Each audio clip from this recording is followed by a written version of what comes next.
Welcome back to Red Glasses Talks 2025. The topic today is Happy New Year.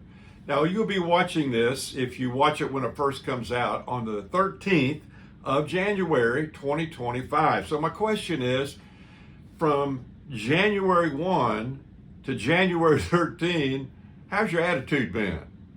You got a new year. Have you made some resolutions? Someone said the other day that 84% of the resolutions we make never happen.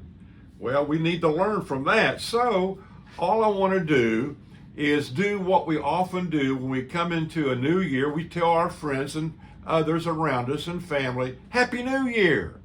But have you ever thought what those three words mean? And I'm in debt to my good buddy Ed Diaz in Florida for some thoughts that I'm going to share with you here. But let's take a quick look at this. Happy.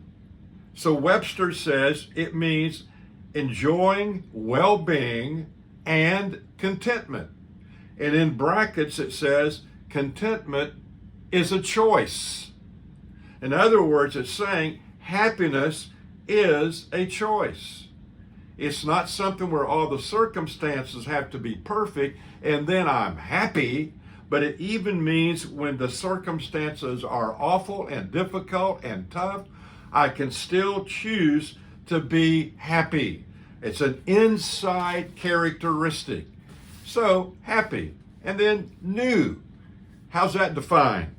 Different from one of the same category that existed previously, or made or becoming fresh. So, are you stale or fresh in your life, in your relationships, in your attitudes? Then it says year, Happy New Year. The period of about 365 solar days required for one revolution of the earth around the sun. In other words, how focused are you on what matters most as we enter into a new year, 2025?